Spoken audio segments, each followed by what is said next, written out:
Hello, everybody, and welcome back to ComplexlySpant, your favorite one-man podcast from a small YouTuber who has a side channel now. Today, we're talking about my favorite band, which is very disliked by a lot of people, but I really like them. I'll kind of explain the reasons and all that stuff. And for those who are like wondering what the band is, it's AJR. It's a band that I've talked about on here briefly before. You'll notice that this year with some of my like shorts and stuff like that, and even in my main videos, you'll see like posters of their albums like rotating in the backgrounds of my little setup I got going on.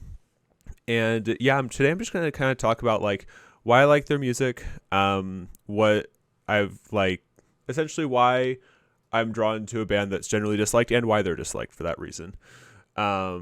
So I guess first off, we'll kind of talk about why a lot of people don't like them. And not to say like obviously they're a big band now. They're a lot more mainstream than when I first listened to them. I've been listening to them on and off, but more consistently for the last 3 years or so. But I've been aware of their music for like 10 years or so, roughly. But a lot of people don't like them purely because they have it's a very divisive style of music. They have like, it's essentially if you were taking orchestra mixed with hip hop mixed with a pop song and like somehow mishmashed it all together to create like this super like emotionally charged but like sonically energetic like pop music, but also they make some songs that are like just a guitar and someone singing.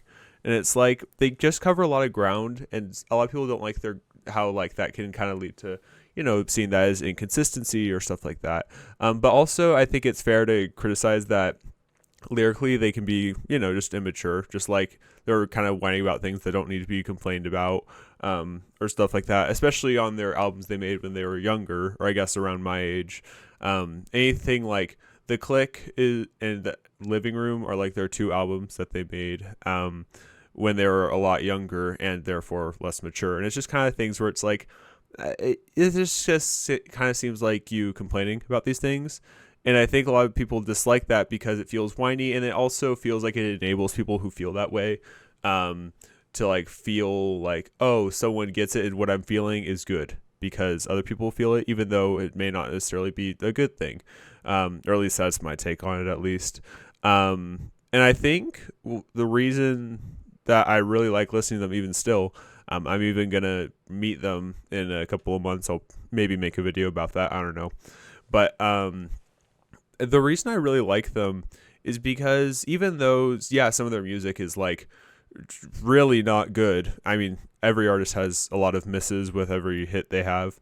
But the reason I just really like them is because they ask questions to things that allow me to think into more questions that allows me to figure out things in my own life. For example, their most recent album, The Maybe Man, which released a couple months ago, I've been listening to that album a lot. And even though some of the things I'm like, yeah, it feels a little more immature, like there are just things I'm like, this feels a little immature, or I don't want to like get baited into being like, wow, what I'm feeling is good and I shouldn't change it. I feel like something they do a good job of is the album is very focused on the longevity of life and how you don't have a lot of time on earth in the grand scheme of things, and what matters in life essentially.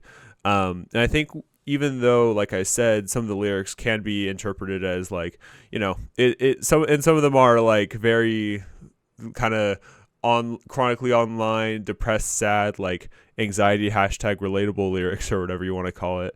I think it's also really been good for me because it also will be questions to things like what matters in life, like what people matter essentially, and talking about how we aren't here for long. Be proud of the things you make, and just overall, I think what I really like about them now is essentially they do a good job of translating, just kind of they're asking questions or talking about things that will serve as prompts for me to think about these things on my own. So a really good example is one of their more popular songs on the album. It's called Inertia. Very good song. Really big fan of it. Even though that song is about like kind of accepting being stuck in the same spot over and over again, you can kind of take it one, which is the obvious way, where it's like, I guess I'm just never going to go on. Like, I'm never going to move on past this. What a pity me kind of thing. Or the way I've kind of interpreted it is more so in a fashion where it's like being aware of being stuck and kind of identifying these things around you, consistent habits that you're unable to break, and realizing how much that's holding you down, which is kind of how I interpret it. And once again, it's up to interpretation like any form of art.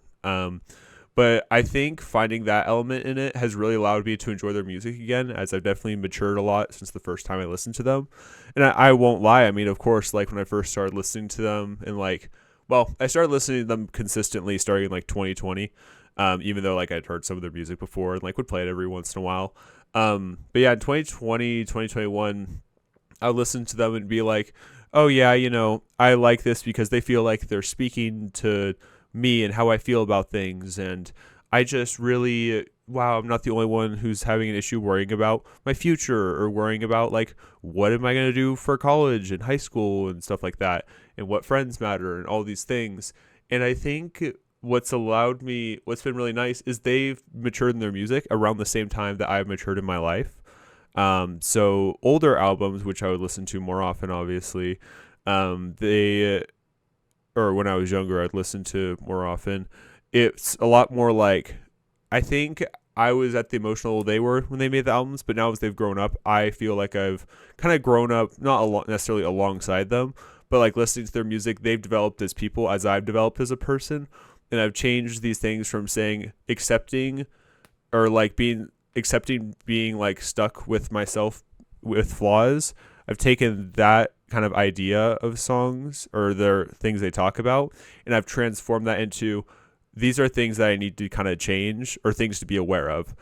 So essentially it serves as like, I really like their music because it serves as a good gateway to just kind of awareness of my own personal habits and how other people may perceive that, or they like tag themselves on like, or they pride themselves as like, we overthink so you don't have to, or something like that.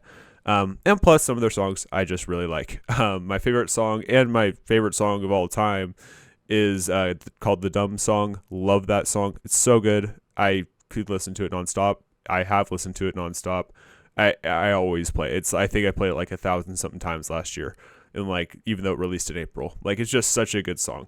And they, yeah, like I said, you probably recognize them from songs like Bang or World's Smallest Violin or Way Less Sad or something like that. They have a lot of songs that you probably heard before, you just didn't know it was them. But yeah, that was just kind of me talking about my favorite band, why I like a band that a lot of people don't like. And yeah, hope you guys enjoyed this kind of ramble about my own band, and let me know what you think, or if there's any similar things that you feel with bands you like, or recommendations, or if you like AJR too. But yeah, thanks, and take care. Bye-bye.